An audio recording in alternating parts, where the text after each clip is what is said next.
ኮንግራ ሁላችሁም የማንቺ ደጋፊዎች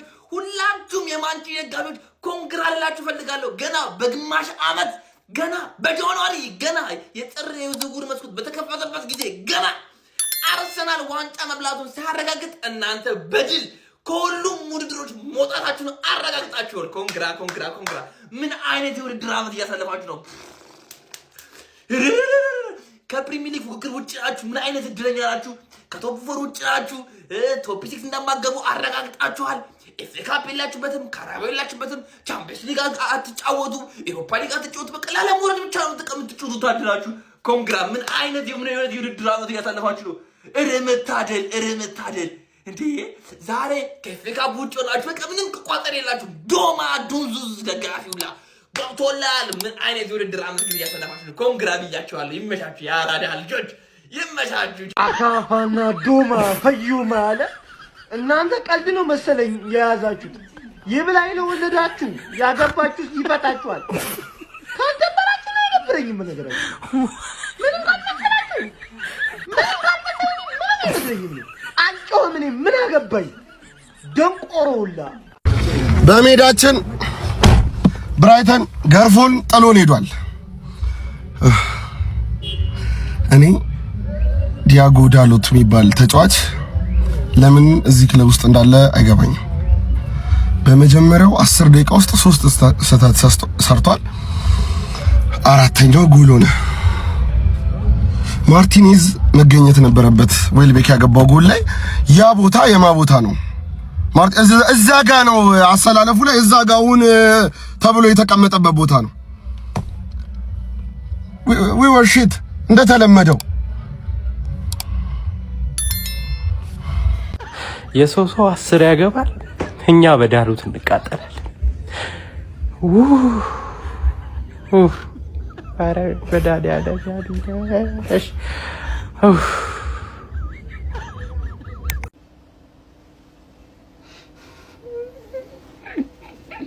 አንቺ ትርፌ ምንድነው እሺ እንዴ ምንድነው እሺ? ከሁሉም ቶርናመንት እንደዚህ ወጥተሽ ትችዋለሽ እንዴ? ጥርግርግ ብለሽ እንዴ?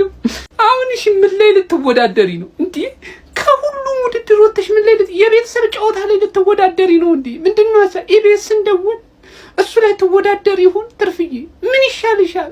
እኔ እኮ ጨነቀኝ ላንቺ። አሁን አንቺ ነው እኔ ቀጣይ ሳምንት ሲቲን ነጥብ ታስጠለልኛለሽ ብዬ ተስፋ ማደርገው። ትርፌ አንቺ ቅሌታም አይ ትርፌ አለው ማለት ከንቱ ነገር። ደግሞ ደህና ቡድንም እንዳለው ሰው እኮ አሰልጣኙን አባረሩት። እናንተ አሰልጣኝ ኖረ አልኖረ ምንም ያው እኮ ናችሁ። አይ ምን ይባላል? እኔ ትርፌ እኮ ችግር እኮ እግር ኳስ አይደለም መንፈሳዊ ነው። ስለሚሰማኛ ጥቂ ነው መንፈሳዊ ነው ችግሯ። እንውሰዳት ወይ ቁርአን ትሂድ ወይ ጸበልም ትሂድ የጸለይባት በቃ በሆነ መንገድ በእውነት ነው ምናችን። አይዞን የእውነት የትርፌ ጀማ ኮፒ ሊንክ አድርጉ። እናንተ ቲክቶከሮች ዛሬ ቪዲዮ አይሰሩም ስለሌለ የኔን አካውንት ኮፒ ሊንክ አድርጉ። ተመቷል ቪዲዮ ያልወጣ እና አማድ ሲመለስ ያለቀሰው ሀገሩ ስለወደቀች ነው የምትሉት?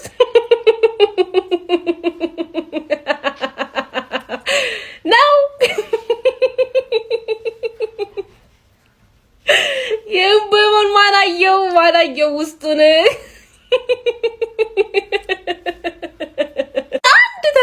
ከአንድ ተስፋችሁ ነቀሏችሁ፣ አባረሯችሁ። ድሮም ብራይተን ጌታሽ ነው ብራይተን ጌታሽ ነው።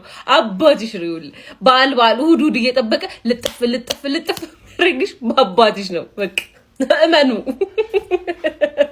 ነገሩ እናንተ ክለባችሁን ትታችሁታል። የጊዮኬሬሽ ለማግባት የአርሰናል ሴት ፒስ እሱን ያስጨነቃችሁ ክለባችሁን ትታችሁታል። ከዛ ክለባችሁ ምን አደረገ? እናንተን ተዋችሁ። በቃ አንድ ተገላግላችኋል ካላችሁ ስኳድ የተነሳ ማለት ነው። ትንሽ ረፍት አድርጉ ተብሎ ከአንዱ ተባራችኋል። ፕሪሚየር ሊግ ላይም ያው እንደ ቶፕ 10 ነው እየተጫወታችሁ ያላችሁ። እሱ ላይ የምናያችሁ አናዘር ዋን ከሌላ ቶርናመንት እርሊ ተሰናብተሻል። ቢያንስ this time ብራይተን ነው፣ ግሪምዝቢ አይደለም። ዘንድሮ ዋንጫ የለም። ገና ካሁኑ ከሁሉም ነገር ተሰናብተሻል። ለጤንነት ነው የምትጮች። ካሁን በኋላ ፎከስ ማድረግ የምትችይበት ቦታ አለ። ምን ላይ ነው? አርሰናል ላይ መቋጠር። ሙሉ ኤነርጂሽ ነው። ለምን ታባክኛለሽ? ተረዳሽኛል? እና አለመውረድ ላይ ፎከስ ማድረግ ይኖርብሻል። አለመውረድ ላይ ማለት ነው። ዳኒ ዌልባክ ሁሌ የአንቺ ተጫዋች አንቺ ላይ ማግባት ይመቸዋል። ሌሲ የሚባለው ይችላል፣ ፋውልም ይችላል፣ ፋስም ፋውልም ይችላል። ፒስ ነው። እኔ እኮ አንቺን ማብሸቅ እኮ ስልችት ብሎኛል። አቀለም ነገር ማለት ባታገቢ ኖሮ አባብልሽ ነበር። ባታገቢ ኖሮ ማለት ግን ስታገቢ እርግጠኛ ነኝ ሁሉም እንደሚል እርግጠኛ ነኝ። ገባሽ አይደለ? ከዛ ስብር ቴናግ እኮ ነው ከ2017 በኋላ ዋንጫ የሚባል ነገር ያሳያችሁ እኮ ቴናግ ነው። ከዛ ላይ ግን ምን ጨመረባችሁ? ላለመውረድ መጫወትን። እሷን ነገር ማስወገድ ካልቻልሽ ዘንድሮ ዌስትሃም ይሻሻል ብቻ። ብራይተን እኮ ውልዝ አይደለም። ብራይተን ውልዝ አይደለም። አይዞሽ ትርፌ፣ አይዞሽ ኖርምዬ ነው። አጽናኛ ያሳጣችሁ፣ በቃ አጽናኛ ያሳጣችሁ። በቃ ሻሽዬ ሺህ አድርጎ በፈጠረሽ አንቺን ሺህ አድርጎ ማለት ነው። ዘንድሮ ኤፍ ኤ ካፕ የሰራብን ግፍ አይደለም። ሁሉንም ከኤክስትራ ሲቲ ጋር ከፕሌይስቴሽን ከባስ ስቴሽን የማይታወቅ አጫውቱ። እኔና አንቺን ግን ማለት ነው አይተሻላ ከአባታችን ጋር ያጫውታል። ከአባታችን ጋር ተይው። ይሄ ተራ ነገር ነው። ተራ ኤፍ ኤ ካፕ ምናምን መልከስከስ ነው። በቃ መልከስከስ ነው። ዝቅ ማድረግ ነው ክብራችንን። ኤፍ ኤ ካፕ መጮት ያልተጮት ይብሉ ዘው በቃ። ግን ኤፍ ኤ ካፕ ያረከን ነገር ችግሩ እኮ ክለባችን ላይ አይደለም። ዳሎት የሚባል የውሻ ልጅ ማለት ነው በፈሳሽ መልክ ሳይሆን በሰው መልክ እዚህ ምድር ላይ መጣቀም ነው ትልቁ ችግር የተፈጠረው። በዚህ አይነት ሲቲ ወለፈን። በቃ ቀጣይ ከሲቲ ነን፣ ከዛ አርሰናል ነን፣ ከዛ ወረድን። በቃ በዚህ ዓመት መውረድ ላለመውረድ ጸልዩ። በቃ ረመዳን አለ። በምን ተከላካይ ታስቆማለህ ሲቲን? በየትኛው አቅም አርሰናልንስ ትገጥማለህ? በዚህ ሰዓት ሁለቱም ለዋንጫ የሚፎካከሩ ቲሞች ናቸው። ምህረት አያውቁም። ጸልይ፣ በየሃይማኖቱ መጸለይ ነው ያለብህ። እኔ ቆይ መቼ ነው ዳሎትን ሳላየው በሰላም ሞጣው? በቃ ዳሎትን የማላይበት ቦታ የት ልሂድ? ምን አይነት እከካም ተጫዋች ነው? እከካም እንዴ! ኧረ እባክህ! ኧረ እኔ እንዴት ነው ዩናይትድ ማሊያ የሚያለብሱት? ቆይ እሱ እኔ በጣም ስልችት ነው ያለኝ። በቃ እሱን ተጫዋች ማየት እኔ ከፈለገ ለዩናይትድ ምንም ነገር ቢያደርግ ከዚህ በኋላ እኔ መቼም ልወደው ማልችለው ሰው ዳሎት። በቃ ቲሙን በአጠቃላይ ምንድን ነው የሆኑት? ትንሽ ትግል ሰው ለማድረግ አይሞክርም። አሁን እኮ ለመርኩት እኔ አቻም መሸነፍም ኖርማል ነው። ምንም ኤክስፔክት አላደረኩም። ለዛ ነው ስለ ዩናይትድ ምንም አይነት ቪዲዮ ያልሰራሁት። ምንም ፈታ ብዬ ነው ያየሁት። አሁን ያው ፕሪሚየር ሊግ ብቻ ነው የምንጫወተው መሰለኝ። በቃ ፕሪሚየር ሊጉን ደግሞ በምን እንደሚያሳቡ እናያለን። እስቲ እኔ አላቅም ብቻ ስለ ዩናይትድ። ፕሪሚየር ሊግ የለም፣ ካራቦ ካፕ የለም፣ ኤፍኤ ካፕ የለም፣ ሻምፒዮንስ ሊግ የለም። 2025-2026 የማንቸስተር ዩናይትድ ሲዝን ያለ ዋንጫ ተጠናቋል። አንድ ቲም ውስጥ ዳሎትንና ዶርጉን እያየው እኔ በምን አቅሜ ነው የምደግፈው? ይሄን ቲም አንድ ፖዚቲቭ ነገር ከዛሬው ጨዋታ ሴስኮ መክተቱ ብቻ በቃ አለቀ። ይሄው ድምጽ የራሱ የለም በስነ ስርዓት። ከምንም ዋንጫ ውጭ ሆኗል ዩናይትድ። ኤፍኤ ካፕ የለም፣ ሊግ ካፕ የለም፣ ፕሪሚየር ሊግ የለም። የቻምፒየንስ ሊግ የመግባት ተስፋችንም እንዲጭልም እያለ ለምን አሰልጣኙን እንዳባረሩት አሁን ራሳቸው ጣጣውን ይወጡታል። አለቀ። ዩናይትድ ተሸንፏል። አያስቅም። ይሄ የሚያስቅ ነገር አይደለም። እኔ አሁን ከልቤ ተከፍቼ ነው የምነግራችሁ። 0 ዋንጫ ዘንድሮ ዩናይትድ ማለት ነው ምንም ዋንጫ የሚያገኝበት ነገር የለም። እኔ አሁን ከልቤ ተከፍቼ ነው። ገባችኋ? ብዙ የምታዩኝ የዩናይትድ ደጋፊዎች እንዳላችሁ አውቃለሁ። አችሉም ማንጭራሽ ነው ማችሉት። በጣም ነው እንጂ የሚያስቀው ይሄ ካላሳቀ በምንድን ነው የምስቀው? 2-1 በሜዳ ላይ መሸነፍ ምን ማለት ነው?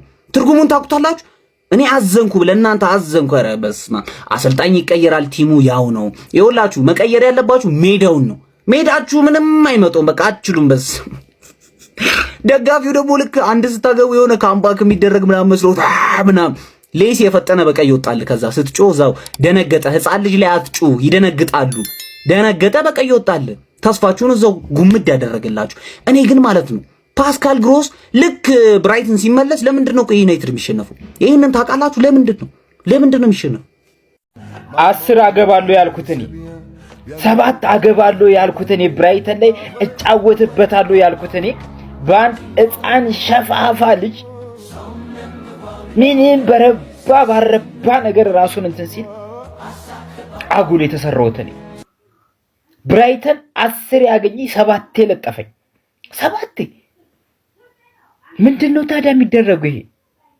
ይሄ እኮ ታሪክ እኮ ነው። ምንም አይነት ዋንጫ ላይ በመጀመሪያ ዙር መሸነፍ እኮ አሳፋሪ ታሪክ እኮ ነው ጎበዝ። እንዴ ምንድነው የምናደርገው? ሻውን ቅሌታ በሆነ ክለብ እኮ እየሆንን ነው። አረ የማቲያስ ዴሊት ያለ በስመ ምን አይነት ተከላካይ ነው ያለን? በቃ ይሄ ግልጽ የሆነ ተከላካይ ክፍላችን ያስበላናልና ምንም መውደቃችን ምናም ብዙ ርቀት እንደማንሄድ በጣም ግልጽ ነበረ። ግን ይሄንን ተከላካይ ለቀጣዩ አሰልጣኝ ማስረከብ በጣም ከባድ ነው። ትልቅ ስራ ነው የሚፈጅባችሁ። ካሪክና ሶልሼድ ይሄንን ተከላካይ ነው የሚቀበሉትና የማጥቃት ሂደቱ ምናም ነገር ሳይሆን መከላከሉ ላይና በረኛው ላይ እንዴት ይሰራሉ የሚለውን ነገር ነው መቀበል ያለባቸው። ናይት ጎሎች እንደሚቆጠርብን እያየን ነው። ዌልቤክ የሚባል ሰውዬ አልፈታ ብሎናል። ባገኘን ቁጥር ጎል ነው የሚያስቆጠርብንና ሞክረዋል የቻሉትን ለቻለሙን። ግን ፈርስት ሃፍ ላይ የነበረን እንቅስቃሴ ጎል ማስቆጠር ነበረብን፣ እኛው ተቆጥሮብናል። ሰከንድ ሃፍም እንደዛው እና ባለቀ ሰዓትም ጎል ማስቆጠር ይቻላል። እንግዲህ ምንም ማድረግ ይቻላል። አረ ምንድነው ትርፌ ቤቲ እንኳን በወር ማለት ነው ለሳምንት እረፍት ትወስዳለች። ግዴታ አለባታ እንዴ አንቺ ግን እንዴ የኩ በሞት ኤፍሲ እኔ ብትጠይቁኝ መቼ ከለክላለሁ? ኤፍሲ ኤፍካ ባይቀርሽ ካራባኦ ካፕ በግሪስቢ ታውን ፕሪሚየር ሊጉ ላይ ሁሉም ነው የሚያስተናግድሽ። የምር እኔ ልነኩራችሁ እኮ አልፈልግም፣ ግን ምን ላድርግ? የሊቨርፑል ደጋፊ ነኝ። ምን ላድርግ? በቃ አዝንላችኋለሁ እኮ አሁን አቡዬ አይኑ ቀልቶ ሳየው ማለት ነው አዝንለታለሁ እኮ። አይኑ ነው የሚያሳዝነኝ፣ ጨጓራው ግን አያሳዝነኝም። እሱን እኮ ነው እየነገርኳችሁ ያለሁት። በቃ እየሄድሽ እንኩ በሞቴ አይደለም ያንቺ እንዲሁ ውሰዱልኝ። የማይሰለቸው ቲም የአሞሪ መባረር እንደ ህይወት ዘመን ማለት ነው ቁስል ታየዋለህ ብዬ ነበረ። እያየኸው ነው። አክተሩ ፍሌቸር ምንድን ነው የሚያሳይ? ሁለት ቲሙን ሁለቴ ቢመራው አንዳቻና አንድ ሽንፈት። ይኸው ምድረ አሸርጋጅ የማንቸስተር ደጋፊ ሁላ ማለት ነው። እስኪ አሁን ተናገር፣ ውጣና ይሄ ነው በል። ፈርጉሰን ራሱ በቃው በቃ። ከዚህ በላይ የሱ ታሪክ ቢበቃን ነው የሚሻለው። ግሌዘሮችና ኢኞሶች እንኳን ደስ አላችሁ። ያሰባችሁት ሙሉ እየተሳካላችሁ። ዘንድሮ ዩናይትድ ላይ ማይሰበር አይነት ሪከርድ የለምሽ። ብራይተን ኤፍኤ ካፕ ዩናይትድን ሲጥለው ለመጀመሪያ ጊዜ ነው። እንግዲህ ምን ይባላል? አረ ዳሎት የተባለ ደንቆሮ ተጫዋች ግን በቃ አያስፈልገንም ለኛ። ምን በሱ ምክንያት ቆይ እስከ መቼ ነው እኛ እንደዚህ የምንጉላለው? ያቺ ሕፃን ልጅም አታስገቡብን። በቃ ልምድ ያሌለው ተጫዋች ምን ያናዷል? ደና እኮ እየተመለሱ የዚህ ቲም ነገር ገና አሁን በዚህ ስኳር ነው ከሲቲ ጋር ቀጣይ የምንጫወተው። ይመጣሉ ቤሞና አማድ። ግን እንዴት ነው እስኪ ከሲቲ ጋር በዚህ ሁኔታ የምንገጥመው? እስቲ ሙሉ ደብድበን ጎል የለም እንደበድባለን፣ እነሱ ሄዶ ያገባሉ። ትንሽ ክፍተት ማርቲኔዝ ራሱ አልነበረም። በቃ እኔ ሰሞኑን ማርቲኔዝ ራሱ እየወረደብኝ ነው። በቃ ሙሉ ይሄ ልጅ ራሱ ምንም ማን ዩናይትድ 1 ብራይተን 2 የተጫዋቾች ሬቲንግ እንደ ሁልጊዜው ከበረኛ ነው የምንጀምረው ማለት ነው። ይላችሁ እናንተ ደግሞ እንደ ሁልጊዜው ኮፒ ሊንክ ሪፖስት ያርጋችሁ ጀምራላችሁ። ፎሎ ማታረጉ ሰዎች ፎሎ አድርጉ። ከበረኛ ነው የምንጀምረው። ላመንስ ማን ምን አይነት ጎል ነው የገባበት? ሁለተኛው ዌልቤክ በግራ እግሩ ቅርቅር 2 ጎል ገብቶበታል ማለት ነው። ኖርማል ጨዋታ ነው የተጫወተው። 6 ከ10 ነው የምንሰጠው። ከዛ ዶርጉ ጋር እንሄዳለን። ዶርጉ በጣም እየተለወጠ ነው። ወደፊት ሲሄድ እያጣጠፈ ምናምን ነው የሚጫወተው። ምን ሆኖ ነው? ዶርጉ ሰላም አይደለም። 7 ከ10 አሪፍ ጨዋታ ነው። ማርቲኔዝ ጋር እንሄዳለን። ማርቲኔዝ ፕሬስ አድርጋችሁ አትቀሙትም፣ ግን ስቲል ቲማችሁ 2 ጎል ነው ኮንሲድ ያደረገው። ተከላካያችሁ ስት ያለ ነው ማለት ነው። 6 ከ10 ዮሮ ጋር እንሄዳለን። ይሄ ሰውዬ ጤነኛ አይመስለኝም። የምሬን ነው። ይላችሁ የሆነ ነገሩን አስመርምሩት። በጣም ነው ማይችለው። ስሎ ነው ጭንቅላቱ፣ ቶሎ ምናምን አይንቀሳቀስለትም። 5 ከ10 ነው የምንሰጠው ማለት ነው። ከዛ ዳሎት ጋር እንሄዳለን። ዳሎት ይሄኛው የዩናይትድ ሳይድ የተመታ ነበር በዳሎት በኩል በቃ በጣም የተመታ ነበር። ራይት ዊንጉ በጣም አልቻለም ነበር ዳሎት 5-10 ማለት ነው። ከዛ መሀል ላይ ኡጋርቴ ጋር እንሄዳለን ማለት ነው። ኡጋርቴ ስሎ ነው፣ ሁሌ ነው የምናገረው። ጨጓራችሁ ላይ ቀስ ብሎ ነው ወክ የሚያደርግባችሁ። እኔ ምን እንደሚሻለው አላቅለትም። 5-10 ማለት ነው። ሜኖ አሰልጣኙ ከተባረረ በኋላ ማለት ነው የመጀመሪያ ቋሚ የሆነበት ጨዋታ ነው። በጣም አሪፍ ጨዋታ ነው የጨዋታው። እንደው ሜኖ ነው ተመችቶኛል ማለት 7.5 እንሰጠዋለን። ከዛ ኩኛ ጋር እንሄዳለን ማለት ነው። ኩኛ በጣም ነው ደስ የሚለው ጨዋታው። ድሪብሉ መጀመሪያ ላይ ማለት ነው ዳሎት ያንን ኳስ ባይስትባችሁ ኖሮ ጨዋታው ይለወጥ ነበር። የምሬን ነው። ኩኛ የሚገራርም ፓስ ነው የሚያደርገው፣ ግን ትንሽ የሆነ ነገር እየተሳሳተ ነበር ዛሬ ማለት ነው። ስለዚህ 7/10 እንሰጠዋለን ማለት ነው። ብሩኖ ሁሌም ቢሆን ከዩናይትድ አሪፉ ተጫዋች ብሩኖ ነው። በቃ የሆነ ነገር ስፓርክ ክሬት የሚያደርግላችሁ ብሩኖ ነው። 7.5 እንሰጠዋለን ማለት ነው። ማውንት ኧረ በስመ አብ ማውንት ዛሬ አልቻለም። በቃ አልቻለም። በቃ ማመን አለባችሁ ዛሬ አልቻለም። ማውንት ራይት ዊንግ ላይ ዳሎት እንትና አማድ ያስፈልጋቸዋል። ማውንት በጣም አልቻለም። 5/10 ማለት ነው። ከዛ ሴስኮ ጋር እንሄዳለን ማለት ነው። ጋይስ አይኔ ያየ ሴስኮ ማግባት ጀመረ እኮ። ዝም ብሎ በየሳምንቱ እኮ ጎል ማምረት ጀመረ እኮ ይሶይ እኮ። በሁለት ጨዋታ 3 ጎል፣ ባለፈው በርንሌ 2 ዛሬ 1 አሪፍ ጨዋታ ነበር። ዛሬም ሲጮት የነበረው ኮንትሮል እያደረገ ኳሶች ሹት እያደረገ ነበር። እኔ በጣም ነው የሚመቸኝ። ማን በጣም ያበደ ጨዋታ በእውነት ምላል 9/10 ሴስኮ ማለት ነው።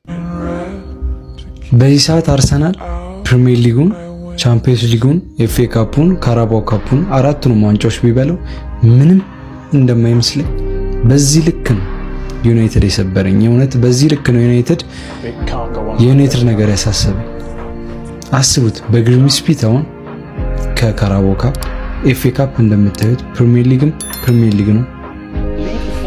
የአውሮፓ ቱርናመንት ላይ አንዱም የለም። ማን የእንግሊዙ ኃያሉ ማንቸስተር ዩናይትድ አምና 15ኛ ደረጃን ይዞ ነው ያጠናቀቀው በመድኃኒዓለም። ይህ በጣም ከባድ እኮ ነው፣ በጣም ከባድ። ማንቸስተር ዩናይትድ የት እንዳለ አላቅም፣ መቼ እንደምትመለስም አላቅም።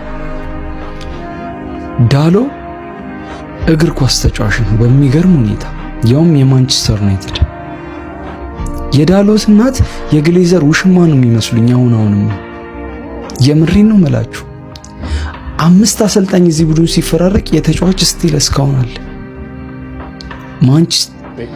እኔ ምን መናገር እንዳለብኝ ሁሉ አላውቅም። የማንቸስተር ዩናይትድ ደጋፊዎች እስኪ ቆይ በቁም ነገር አርሰናልን ተውት፣ ሁሉንም ተውትና ክለባችን ወዴት እየሄደ ነው? እስኪ ንገሩኝ። እኔ ስላልገባኝ ነው፣ አስረዱኝ እስኪ። ወዴት እየሄደ ነው ማለት እኔ አላቅም። ከዚህ በኋላ ምን ሊፈጠር እንደሚችል የምሬን ነው። በዚህ ልክ ክለብ ሊወርድ አይችልም እኮ በምንም ታምር። ዋንጫ ላይ በላ ይችላል፣ በዚህ ልክ ግን ክለብ አይወርድ። በዚህ ልክ ክለብ እንደዚህ አይንኮታኮትም በጭራሽ። እኔ የሚያሳዝኑኝ ሰር አሌክስ ፈርጉሰን ናቸው። የእውነት ሰር አሌክስ ፈርጉሰን በጣም እያሳዘኑኝ ነው። በህይወት ቆመው እዛ ስቴዲየም ከባድ ነው። መድኃኒዓለም ነው የምላችሁ ከባድ ነው። መጨረሻውን ግን ማየት እፈልጋለሁ። እንዳይፈርስ እፈራለሁ። ይህ ክለብ እንዳይፈርስ ማለት ነው። በጣም ነው የምፈራው እንዳይፈርስ።